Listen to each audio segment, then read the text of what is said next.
नमस्कार दोस्तों, मैं कैलाश आप सभी का आपके अपने YouTube channel GS with Kailash sir में स्वागत करता हूं। दोस्तों, जैसा कि आप जानते हैं, डेली शाम को 6 बजे आपके लिए लेखपाल मुख्य परीक्षा को ध्यान में रखते हुए ये सीरीज़ लाई जाती है और इस सीरीज़ का आज हम 28वां चैप्टर डिस्कस करने वाले हैं। इसके अलावा शाम को 6:15 बजे करंट अफेयर्स की सीरीज़ और रात को 9 बजे स्टैटिक जीके की सीरीज़ लाई जाती है। तो इनसे जुड़े रहने के लिए सभी लोग चैनल को सब्सक्राइब कर देंगे और वीडियो को लाइक कर देंगे। चलिए आज का सेशन स्टार्ट करते हैं।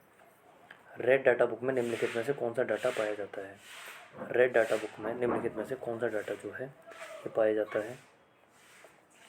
तो सभी विलुप्त प्राय प्रजातियां जो है रेड डाटा बुक में शामिल कर ली जाती हैं। ऐसी प्रजातियां जो विलुप्त होने वाली हैं वह रेड डाटा बुक में शामिल हो जाती हैं। झूलती मीनारों वाली मस्जिद भारत के किस शहर में स्थित है? तो झूलती मीनारों वाली मस्जिद कहलाने वाली मस्जिद जो है गुजरात के अहमदाबाद शहर में स्थित है। प्रच्छन्न बेरोजगारी को किस और नाम से भी जाना जाता है? तो प्रच्छन्न बेरोजगारी जो है इसे अल्प बेरोजगारी के नाम से भी जाना जाता है। अल्प बेरोजगारी। बढ़ेंगे अगले क्वेश्चन की तरफ। निम्नलिखित में से कौन से भारतीय संसद के संगठक हैं? पूछा गया है भारतीय संसद के संगठक कौन से हैं, यानी उसके भाग कौन से हैं। तो आप जानते हैं राष्ट्रपति, राज्यसभा और लोकसभा, इन तीनों से मिलकर संसद का निर्माण होता है। आंसर हो जाएगा डी। आर्टिकल 79 में संसद का उल्लेख किया गया है और इसमें राष्ट्रपति, राज्यसभा तथा लोकसभा शामिल हैं। मानव शरीर में सर्वाधिक प्रचुरता से पाया जाने वाला तत्व कौन सा है? तो मानव शरीर में निम्नलिखित तत्वों में से ऑक्सीजन जो है यह सर्वाधिक प्रचुरता से पाया जाने वाला तत्व है। कोणार्क का सूर्य मंदिर किसने बनवाया था? तो कोणार्क के सूर्य मंदिर का जो निर्माण करवाया था यह नरसिंहदेव प्रथम ने करवाया। आप सभी को बताना है, एक क्वेश्चन है आप लोगों के लिए, कोणार्क सूर्य मंदिर किस राज्य में स्थित है? कोणार्क का सूर्य मंदिर जो है यह किस राज्य में स्थित है? इसे ब्लैक पैगोडा के नाम से भी जाना जाता है और नरसिंहदेव प्रथम के द्वारा इसका निर्माण कराया गया। तो चलिए बढ़ेंगे अगले क्वेश्चन की तरफ। भारतीय वानिकी संस्थान भारत के किस शहर में स्थित है? भारतीय वानिकी संस्थान जो है यह भारत के किस शहर में स्थित है? भारत के किस शहर में स्थित है? तो आंसर होगा सी, देहरादून। स्वतंत्र भारत का पहला केंद्रीय बजट किसने प्रस्तुत किया था? तो स्वतंत्र भारत का पहला केंद्रीय बजट जो है आर.के. शनमुगम चिट्टी के द्वारा प्रस्तुत किया गया। एम.एस. एक्सेल किसका एक अभिन्न भाग है? कंप्यूटर से संबंधित क्वेश्चन। एम.एस. एक्सेल जो है यह किसका भाग है? तो एम.एस. ऑफिस का एक अभिन्न भाग है यह। भूमध्य रेखा किस देश से होकर नहीं गुजरती? तो आप जानते हैं पृथ्वी को दो भागों में बांटने वाली रेखा जो है भूमध्य रेखा कहलाती है। इसे 0 डिग्री अक्षांश रेखा तथा विषुवत रेखा के नाम से भी जाना जाता है। तो भूमध्य रेखा यह पृथ्वी जैसे हुई तो पृथ्वी को बीचों बीच से काटने वाली जो रेखा है इसे 0 डिग्री अक्षांश रेखा, भूमध्य रेखा तथा विषुवत रेखा के नाम से भी जाना जाता है। यह किस देश से होकर नहीं गुजरती?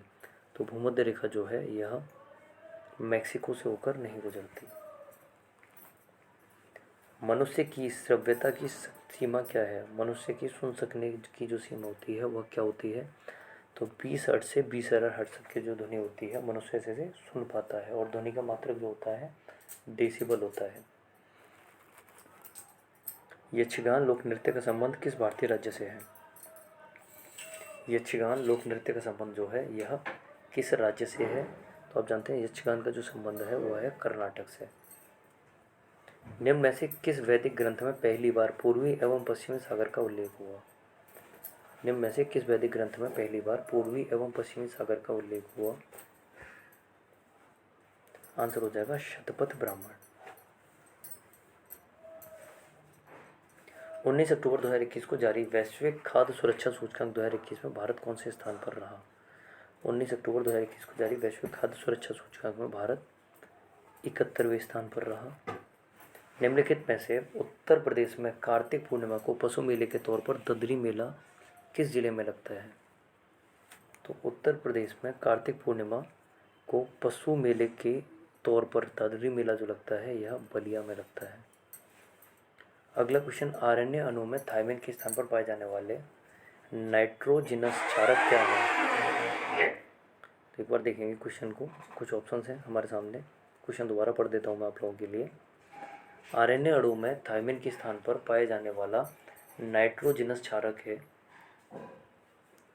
यूरेसिल, साइटोसिन, गुआनिन या एडेनिल। तो आंसर होगा ए यूरेसिल। यूरेसिल जो है यह नाइट्रोजनस क्षारक है। एक भू स्थिर उपग्रह का काल कितना होता है? भू स्थिर उपग्रह का जो काल होता है वह होता है 24 घंटे। भारत की दो प्रमुख नदियां कौन सी हैं जो अमरकंटक पठार से निकलती हैं परंतु अलग अलग दिशाओं में बहती हैं? तो भारत की वे दो नदियां जो अमरकंटक के पठारों से निकलती हैं लेकिन दो अलग अलग दिशाओं में बहती हैं तो वो हो जाएंगी नर्मदा और सोन। नर्मदा नदी और सोन नदी। विजयनगर के किस शासक ने अपने साम्राज्य में पुर्तगालियों को चर्च बनाने की इजाज़त दी थी? तो विजयनगर साम्राज्य जो है दक्षिण भारत का साम्राज्य था और इसमें 4 वंश हुए, संगम, सालो, तुलुप और अराविडु। तो विजयनगर साम्राज्य के एक शासक जो था वेंकट द्वितीय ने पुर्तगालियों को अपने साम्राज्य में चर्च बनाने की अनुमति प्रदान की थी। समय सीमा से 1 साल पहले किस पंचवर्षीय योजना को समाप्त कर दिया गया था?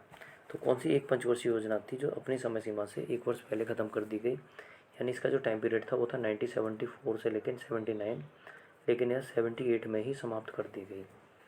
तो समय सीमा से 1 वर्ष पहले समाप्त होने वाली जो पंचवर्षीय योजना थी वह थी 5वीं पंचवर्षीय योजना और इसका समय था 1974 से 1978। माइक्रोसॉफ्ट वर्ड में सिलाई और जल्दबाजी के लिए एक और छोड़ी गई जगह होती है, उसे किस नाम से जाना जाता है? तो माइक्रोसॉफ्ट वर्ड में सिलाई और जल्दबंदी के लिए, जैसे इस प्रकार से ये लाइन आप देख पा रहे हैं, इस प्रकार से लाइन छोड़ी जाती है, एक और छोड़ी जाती है और इसे किस नाम से जाना जाता है? तो इसे गटर के नाम से जाना जाता है। ये जो लाइन आप देख पा रहे हैं, इस प्रकार की जो लाइन छोड़ी जाती है सिलाई और जल्दबाजी के बंद के लिए, इसे गटर के नाम से जाना जाता है। गोल्डन लैंड निम्नलिखित में से किस देश का एक लोकप्रिय उपनाम है? तो गोल्डन लैंड जो है किस देश का एक लोकप्रिय उपनाम है? आंसर होगा सी, म्यांमार। म्यांमार का। 11 अक्टूबर 2021 को किस देश ने विश्व की पहली स्वचालित चालक रहित ट्रेन का अनावरण किया?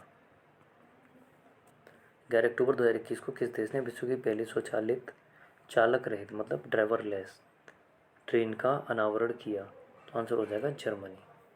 जर्मनी ने ड्राइवरलेस ट्रेन जो है ऑटोमेटिक ट्रेन का अनावरण किया।